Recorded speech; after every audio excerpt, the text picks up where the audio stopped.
of support. I mean, the concurrence really doesn't have, in my opinion, that much substance. It really brings you to the next point in the process of considering an agreement that would have turnbacks and takeovers, which lands obviously the city attorney's office to work with DOT on that. But it does get us to that point.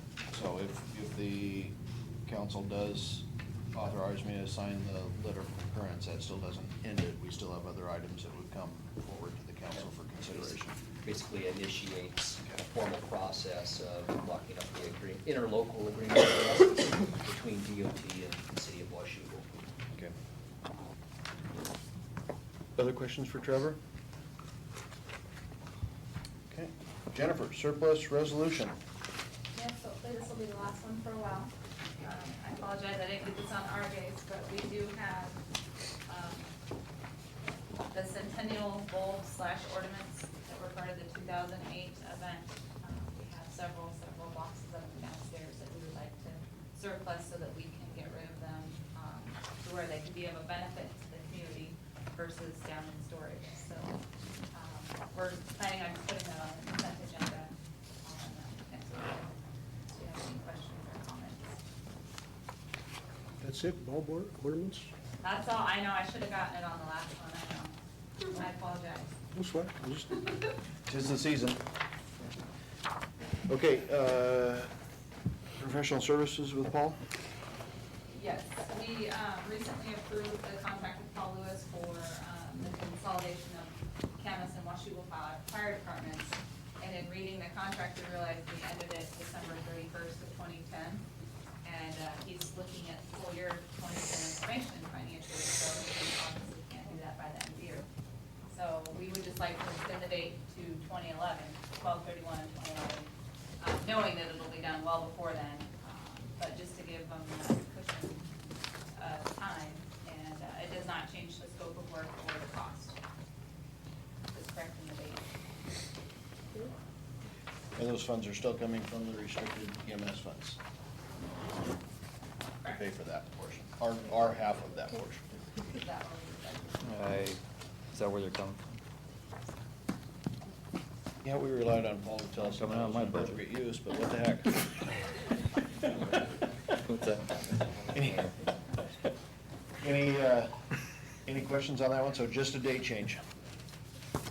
Okay. Okay. The next two are co-financed with the police department for the first one is changing the ordinance, or the municipal code we talked about with the West Columbia Gorge. One of the additions to the budget was adding some funds that require an increase in the fees that we currently charge for daily impounding of dogs. Currently, we charge $15 a day, and then the Columbia Gorge contract, we pay them $10 a day, so that's extra $5 kind of covers our costs to a certain extent, I suppose. So we're looking to up that amount with the West Columbia Gorge from 10 to 15. Therefore, we'd like to increase the fee in the code from 15 to 20 to maintain the same ratio. what would be the objection to raising it even more? Dogs wouldn't get picked up. If you raise it too high, It folks. would get expensive enough that people would abandon the animals, in which case we get all of the cost. Okay. Correct.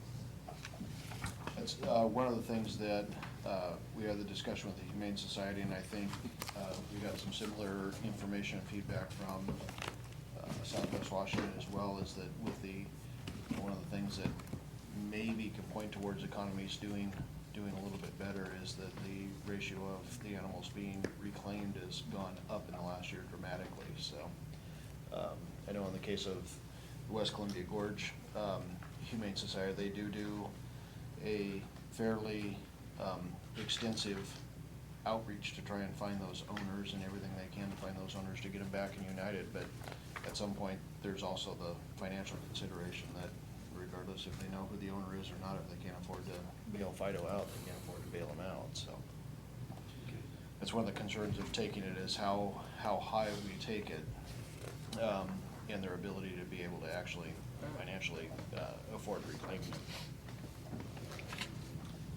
Other questions? I have a question with regards to this. With the ordinance, it says, the third whereas is whereas the population of the city is more than 10,000. Oh, sorry, I'll take that out. I was just kind of curious what that was referring to.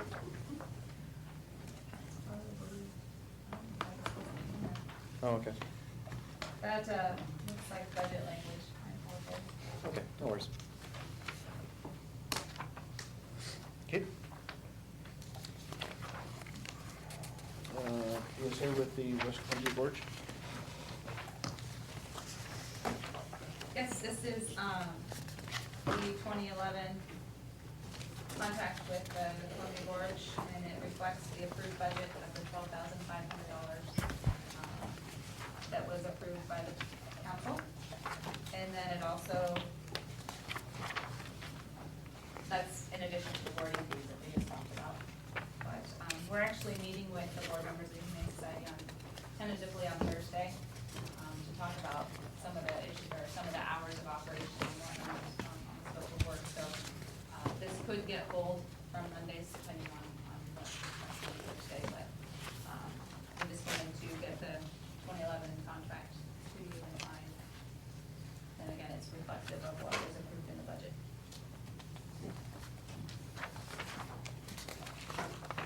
And we did notice that the numbering was off, and I've already fixed it, so.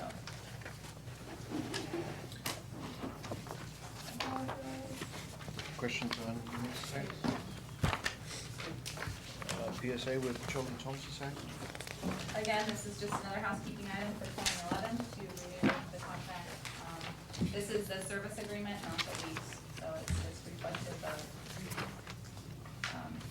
I noticed that the agenda bill says 12.5 plus boarding fees, so that is the wrong information. That might Boarding go children wrong. now. Sorry. Sounds like an orphanage. I'm sure there are parents Yeah, who would that'll be appreciate corrected that. before Monday. Definitely. You know, boarding fees at the home society. Yeah, $20 a day seemed cheap. Yeah, really. Talk about an increase in, Sorry. would they put as much effort into the outreach to get them back home as they did? Not sure. That phone call might not get picked up with caller ID. Anywho, that will be reflective of the approved budget. But again, it's just, getting the 2011 budget, or service agreement in place for the Children's Home Society and what their scope of work is, and that's what the services are to be provided. Questions? Chief Mitchell, propertyroom.com. Okay, the police department would like to use an online system called propertyroom.com to get rid of some of the surplus unclaimed items that we have, and it help bring some revenues in, clean out our property room. They do take 50% of the profit, but in turn, they also take care of all the listing online, collection and payments, and they provide us with a record. Each piece of property that's sold, and basically where it went, we get that back, because we need to know, be able to track where that property went. So it does provide a service. Did they pick up shipping? They charge actually just like eBay. I buy something on eBay, I would say they ship